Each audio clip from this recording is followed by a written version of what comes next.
Har'i guyyaa ayyaana yaadannoo Abuna Aaragaawwii isa Dabra Daamoodha. Tokkos guyyaa ayyaana yaadannoo Qulqulluu Gabre Kiristoosidha. Tokkos guyyaa ayyaana yaadannoo Qulqulluu Filiiphoos isa Gargaaraadha. Maqaa Abbaa, maqaa Ilmaa, maqaa Hafuura Qulqulluu Waaqa tokkoo. Ameen. Gaafa guyyaa 14 har'i guyyaa ayyaana yaadannoo Abuna Aaragaawwii isa Dabra Daamoodha. Tokkos guyyaa ayyaana yaadannoo Qulqulluu Gabre Kiristoosidha. Tokkos guyyaa ayyaana yaadannoo Qulqulluu Filiiphoos isa Gargaaraadha. Eebbi isaanii hunduma keenya irra oolee kan bule haa ta'u hanga bara baraatti. Ameen. Abuna Aaragaawwii. Abbaan isaanii mootii isaa, haati isaanii immoo Qiddist Edinaa jedhamu. Kan dhalatanis Roomittidha. Maqaan warri isaanii baasaniif Zamikaa'el jedhama. Aksumitti ammoo Aaragaawwii jedhamu. Jalqaba ijoollummaatti kitaaba baratan. Sana boodas warra jalaa badanii gadaamitti galan. Kawaala Masrii Daawunaas jedhamutti duuka bu'aa abbaa Phaakumiis ta'anii seera monoksummaa abbaa Tiyoodros waliin baratan.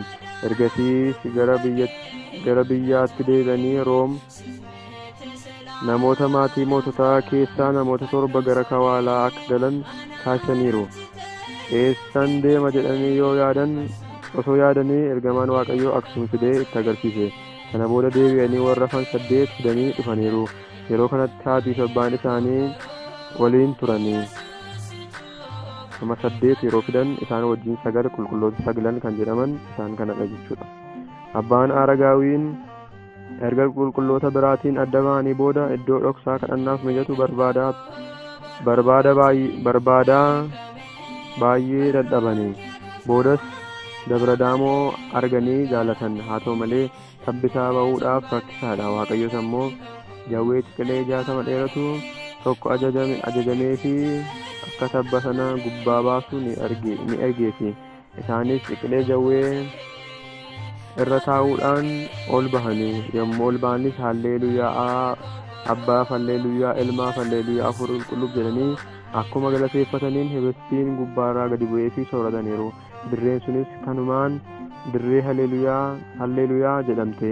Gadaamichi erga hundooftee booda maqaan ishee garmalee waan ol ka'eef iddoo garaa garaa irraa namoonni monoksummaa fedhanii dhufan garmalee baay'atanii. Harka Abbaa Aaragaawwii qofatti monoksonni 6,000 ta'an. Sirni monoksummaa akka raawwatameef qabsuurri isaanii ni ibsa.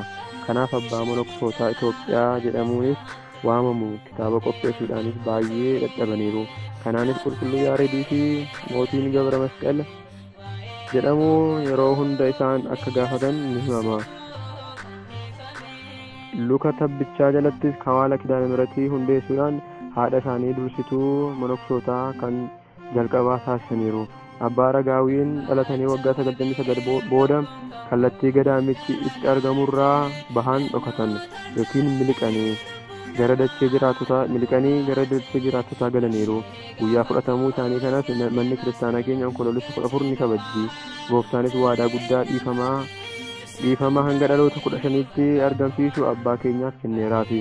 Galanni Waaqayyoof haa ta'u, kadhannaa qulqullichaatiin Waaqayyoon itti haa araaramu. Dhugni abbaa keenyaas nu waliin haa ta'u. Ameen.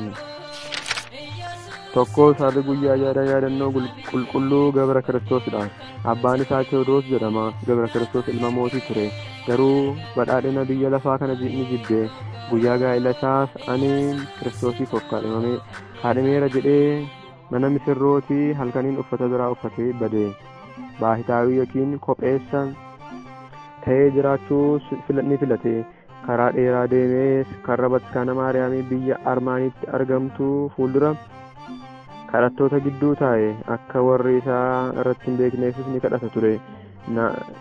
Nafti isaa hundis madaan kan itti ba'u ta'e.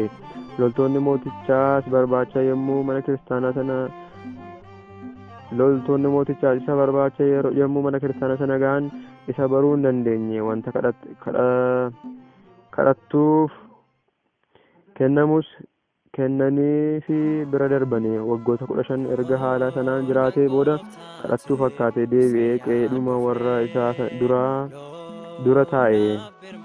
Isaanis hin beekne. Abbaan isaa garuu ilmi koos akkuma biyya biraatti beela'aa ilmi koos akkuma biyya biraatti beela'a ta'aatii kadhattuu kanaa yeroo hunda waan nyaatu kennaafii jechaa ture.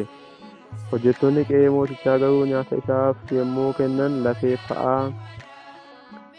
hafaa fi xiqqaa garaagaraa akka sareen irratti wal loltuuf saree waamanii biratti itti darbuun itti qoosu ture. Akkas ta'ee karra abbaa isaa fuuldura osoo hin beekamiin waggaa 15 dabalee jiraate. Guyyaa boqotu garuu inni ilma isaanii akka ta'e barreessee barreeffama kaa'ee du'e.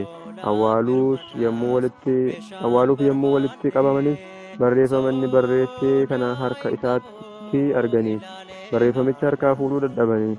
Boodas garuu kadhannaa itti taasisanii barreeffamicha harkaa fuudhanii yommuu ilma isaanii ta'uu baran abbaa fi haatis isaaf boo'icha guddaa boo'anii. Guyyaa sana ajaa'ibni garaagaraas ni raawwatame. Kan dhukkubsatanis namoonni hedduun ni fayyanii.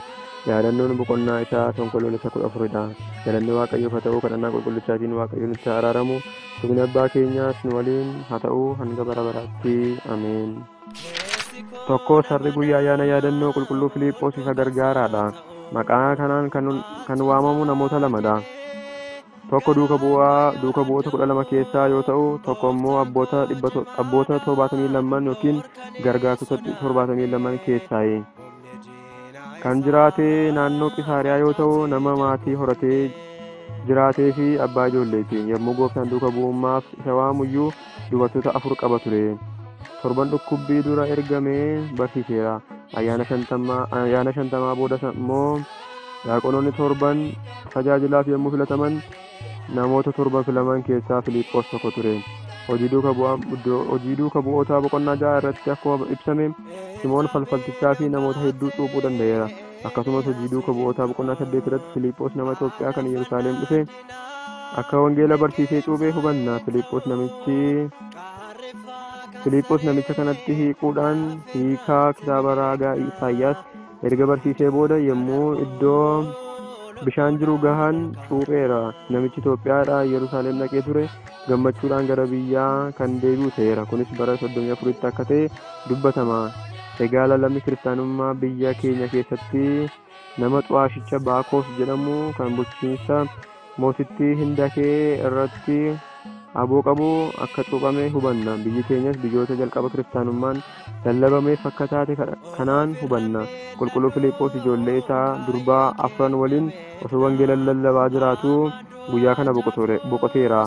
Galanni Waaqayyoof haa ta'u. Waaqayyoo kadhannaa ergamoota yookiin duuka bu'oota kanaan nu wajjin haa ta'u. Tuqni isaas nu waliin haa ta'u hanga bara baraatti. Ameen. Galanni Waaqayyoof haadha isaa dubroo Maariyaamiif ulfaataa fannoo isaatiif hanga bara baraatti haa ta'u. Ameen.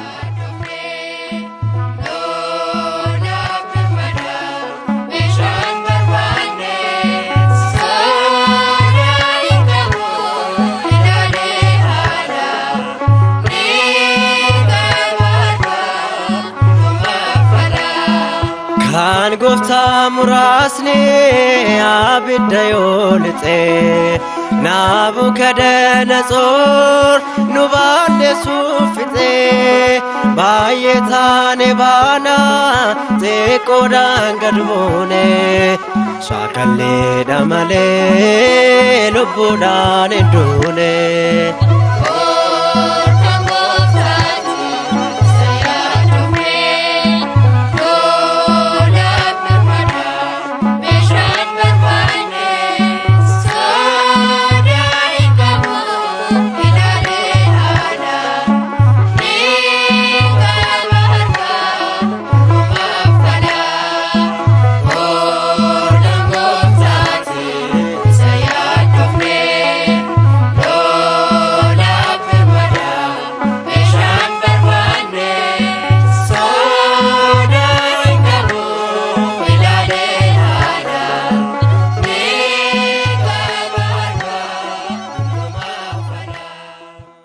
Gabre Maariyaam